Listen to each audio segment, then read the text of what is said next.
ஓம் நமச்சிவாய. வணக்கம் நண்பர்களே, உங்கள் ஜோதிடர் தர்மராஜன். இன்று நாம் காண இருக்கும் தலைப்பு எதை பற்றி என்றால் 2025ஆம் ஆண்டு அக்டோபர் மாத ராசி பலன்கள் வரிசையிலே காலபுருஷ தத்துவப்படி 2வது ராசியான ரிஷப ராசியை பற்றி இப்ப விரிவா பார்க்கலாம். அதற்கு முன்னாடி நம்ம சேனலை இப்பதான் நீங்க முதல் முறையா பாக்குறீங்க அப்படின்னா நம்ம சேனலை சப்ஸ்கிரைப் பண்ணுங்க, கூடவே பெல் பட்டனையும் அழுத்துங்க. அப்பதான் நான் போடுற ஒவ்வொரு வீடியோவும் உங்களுக்கு உடனுக்குடனா வரும். வாங்க வீடியோக்குள்ள போகலாம். பொதுவா இந்த அக்டோபர் மாதத்தை பொறுத்த வரைக்கும் கிரகநிலை அமைப்புகள் எப்படி இருக்கு அப்படின்னு சொல்லிட்டு ஃபர்ஸ்ட் அதை பார்த்தலாம். பொதுவா உங்க ராசிக்கு 2ஆம் இடத்துல குரு இருக்கிறாப்ல 18ஆம் தேதி வரையும். 18ஆம் தேதிக்கு பிறகு 3ஆம் பாவகத்துல கடகத்துல குரு உச்சம் அடைகிறாரு. 4ஆம் பாவகத்துல சுக்கிரனை பொறுத்த வரைக்கும் 9ஆம் தேதி வரையும் 4ஆம் பாவகத்துல இருக்கிறாப்ல. 9ஆம் தேதிக்கு பிறகு 5ஆம் பாவகத்துல சுக்கிரன் நீசம் அடைகிறாப்ல. 5ஆம் பாவகத்துல சூரியனை பொறுத்த வரைக்கும் 17ஆம் தேதி வரையும் இருக்கிறாப்ல. 17ஆம் தேதிக்கு பிறகு 6ஆம் பாவகத்துல சூரியன் நீசம் அடைகிறாப்ல. புதனை பொறுத்த வரைக்கும் 3ஆம் தேதி வரையும் புதன் 5ஆம் இடத்துல உச்சம் அடைகிறாரு. 3ஆம் தேதிக்கு பிறகு 6ஆம் பாவகத்துல புதன் அப்படிங்கிறது மறைகிறாப்ல. 24ஆம் தேதிக்கு பிறகு 7ஆம் பாவகத்துக்கு புதன் போறாப்ல. செவ்வாயை பொறுத்த வரைக்கும் 27ஆம் தேதி வரையும் 6ஆம் பாவகத்துல இருக்கிறாப்ல. 27ஆம் தேதிக்கு பிறகு 7ஆம் பாவகத்துக்கு போறாப்ல.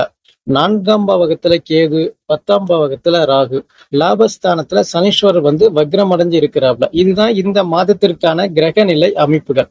அப்படி இருக்கும் பொழுது இந்த ரிஷபராசியை பொறுத்த வரைக்கும் அக்டோபர் மாதத்திற்கு பாத்தீங்கன்னா மிகவும் கொஞ்சம் கவனமா இருக்கக்கூடிய மாதம் அப்படின்னு கூட பொதுவா சொல்லலாம். ஏன்னா ராசிநாதன் சுக்கிரனை பொறுத்த வரைக்கும் 9ஆம் தேதி வரையும் சுக்கிரன் கேது சேர்க்கையில இருக்கிறாப்ல. பிறகு 5ஆம் பாவகத்துல சுக்கிரன் நீசம் அடைகிறாப்ல.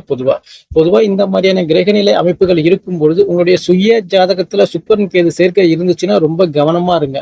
பொதுவா கணவன் மனைவிக்குள்ள ஒரு சில மனஸ்தாபங்கள் வர்றது, சண்டை சச்சரவு வர்றது, விரய செலவுகள் ஏற்படுறது, யாராவது ஒரு நபர் பாத்தீங்கன்னா ரொம்ப கோபமா பேசுறது, இது போல சுச்சுவேஷன் அப்படிங்கிறது உங்களுக்கு ஏற்படுறதுக்கு வாய்ப்புகள் உருவாகும்.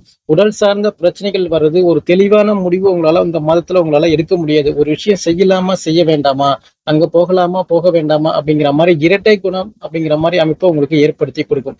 ராசிநாதன் சுக்கிரனை பொறுத்த வரைக்கும் 5ஆம் இடத்துல நீசம் அடைஞ்சிருக்கும் போது சனியோட பார்வையில இருக்கிறதால பாத்தீங்கன்னா கொஞ்சம் மனக்குழப்பம் நிறைந்த மாதம் அப்படின்னு கூட உங்களுக்கு இந்த மாதம் சொல்லலாம். அதனால புதிய முயற்சிகள் ஏதாவது செய்யற மாதிரி இருந்தாலும் சரி, இல்ல புதுசா ஒரு ஒர்க் செய்யற மாதிரி எதுவா இருந்தாலும் சரி, இந்த மாதத்துல கொஞ்சம் பொறுமையா யோசிச்சு செயல்படுறது ரொம்ப நல்லது. 2ஆம் அதிபதி புதனை பொறுத்த வரைக்கும் 3 தேதி உச்சம் அடைஞ்சிருக்கிறாப்ல. 3ஆம் தேதிக்கு பிறகு 6ஆம் இடத்துக்கு போறாப்ல. பொதுவா இந்த மாதத்துல கொஞ்சம் கடன் பெறக்கூடிய நிலை உங்களுக்கு ஏற்படும். குடும்பத்துல வருமானம் அப்படிங்கிறது கொஞ்சம் குறையிற மாதிரி சுச்சுவேஷன் ஏற்பட்டாலும் குடும்பத்திற்காக கொஞ்சம் கடன் பெறக்கூடிய நிலை ஏற்படும். கொஞ்சம் வீண் விரய செலவுகள் அதிகமா ஏற்படக்கூடிய நிலை இந்த மாதத்துல உங்களுக்கு அதிகமாவே இருக்கு. பேசக்கூடிய வார்த்தைகளை பொறுத்த வரைக்கும் பார்த்து பொறுமையா நிதானமா பேசுறது ரொம்ப நல்லது.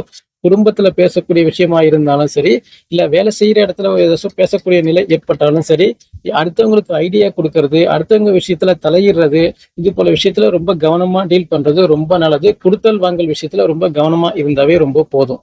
பொதுவா 2ஆம் இடத்துல குரு இருக்கிறாவில, பொதுவா இருந்தாலும் கொஞ்சம் கவனமா செயல்படுறது ரொம்ப நல்லது.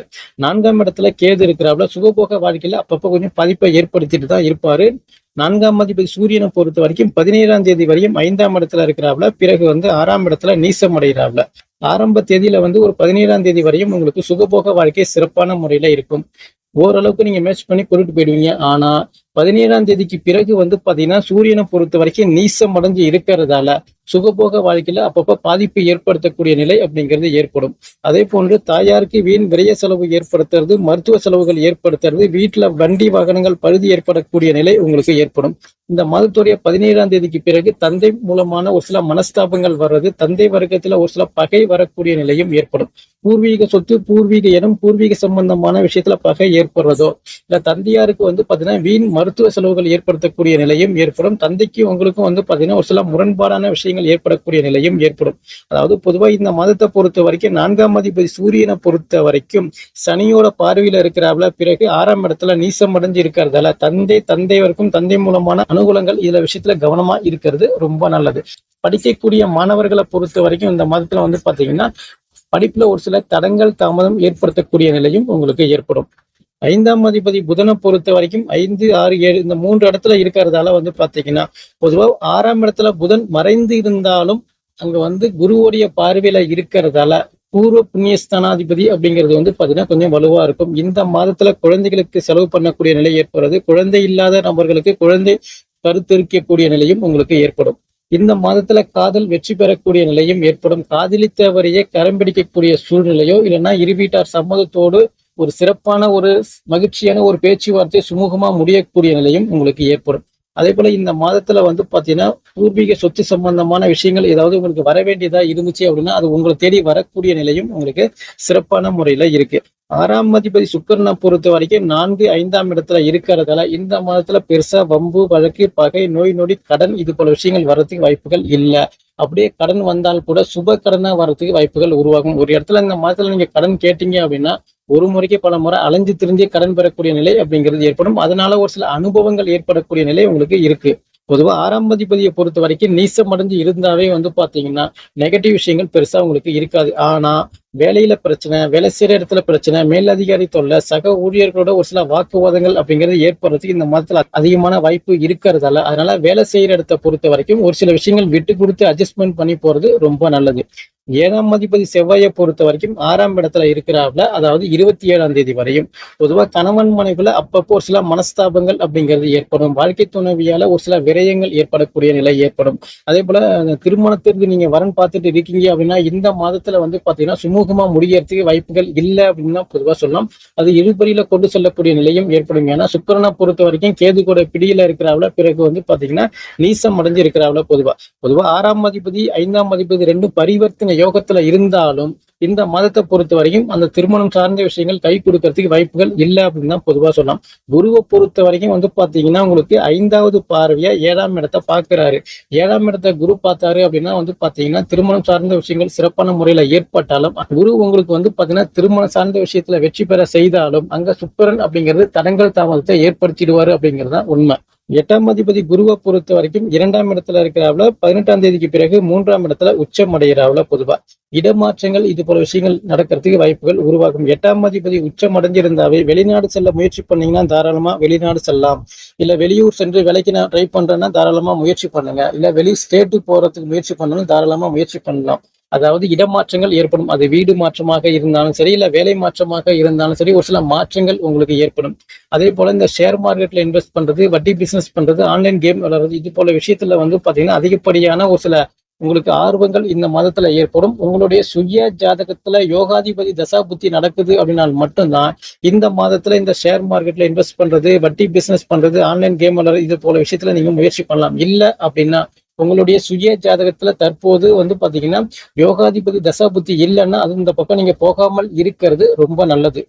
9ஆம் அதிபதி 10ஆம் அதிபதி சனீஸ்வரரை பொறுத்த வரைக்கும் லாபஸ்தானத்துல இருக்கிறாங்கள. பொதுவா அதாவது 9ஆம் அதிபதி வந்து வக்ர நிலையில இருக்கிறதால இந்த தந்தை வர்க்கம் மூலமான ஒரு சில நெகட்டிவ் விஷயங்கள் ஏற்படுறதுக்கு வாய்ப்புகள் உருவாகும். ஏன்னா 9ஆம் அதிபதியை பொறுத்த வரைக்கும் சனீஸ்வரர் வந்து சூரியனை பார்க்கறதால பித்ரு தோஷ அமைப்பு உங்களுக்கு ஏற்படும்.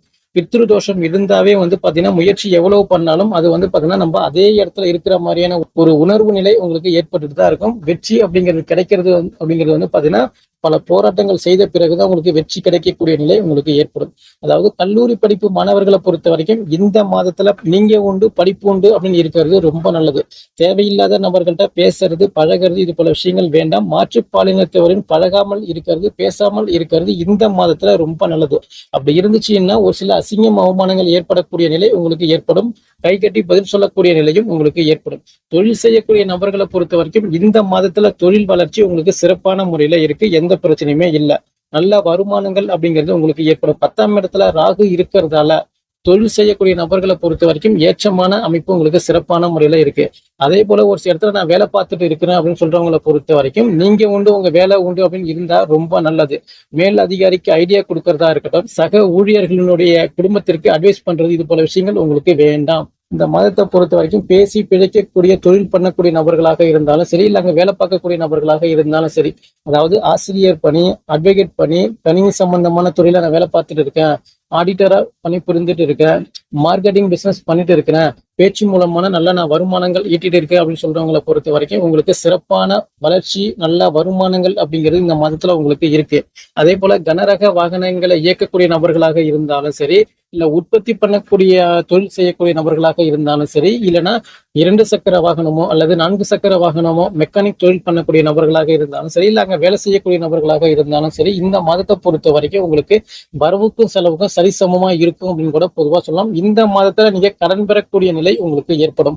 விவசாய பணியா இருக்கட்டும், இல்ல கீழ்மட்ட பணியாக இருந்தாலும் சரி, இல்லைன்னா ஹோட்டல் பிசினஸ் பண்ணிட்டு இருக்கிறேன், இல்ல நீர் சம்பந்தமான தொழில் பண்ணிட்டு இருக்கிறேன் அப்படின்னு சொல்றவங்களை பொறுத்த வரைக்கும் உங்களுக்கு பெரிய ஒரு வளர்ச்சி அப்படிங்கிறது இல்ல. பொதுவா குடும்பத்திற்காக செலவு பண்ணக்கூடிய நிலையோ இல்ல குடும்பத்திற்காக கடன் பெறக்கூடிய நிலையோ இந்த மாதத்துல இருக்கிறதால முடிஞ்ச வரைக்கும் அந்த கடனை குறைக்கிறது ரொம்ப நல்லது.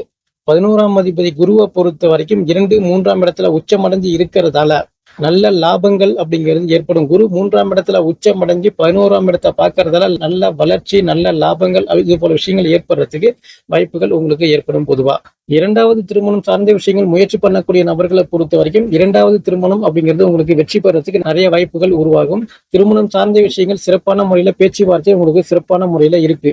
விரயஸ்தானாதிபதி செவ்வாயை பொறுத்த வரைக்கும் 6ஆம் இடத்துல இருந்து விரயஸ்தானத்தை பார்க்கறதால இந்த மாதத்தை பொறுத்த வரைக்கும் உங்களுக்கு விரய செலவு அப்படிங்கிறது அதிகமா தான் இருக்கும். வேற வழி இல்லை. பொதுவா வெளிநாட்டு மூலமான வருமானங்கள் அப்படிங்கிறது உங்களுக்கு கிடைக்கிறதோ இல்ல உங்க குடும்பத்தின் மூலமான உங்களுக்கு வருமானங்கள் கிடைக்கக்கூடிய நிலையும் உங்களுக்கு ஏற்படும். இந்த மாதத்தை பொறுத்த வரைக்கும் ரிஷபராசிக்காரவங்களை பொறுத்த வரைக்கும் குடும்ப வாழ்க்கையில கொஞ்சம் பார்த்து கவனமா இருந்தாவே போதும் என்று கூறி மீண்டும் அடுத்த காணொளியில் உங்களை சந்திக்கின்றேன். நன்றி, வணக்கம். ஓம் நமச்சிவாய. வாழ்க வளமுடன்.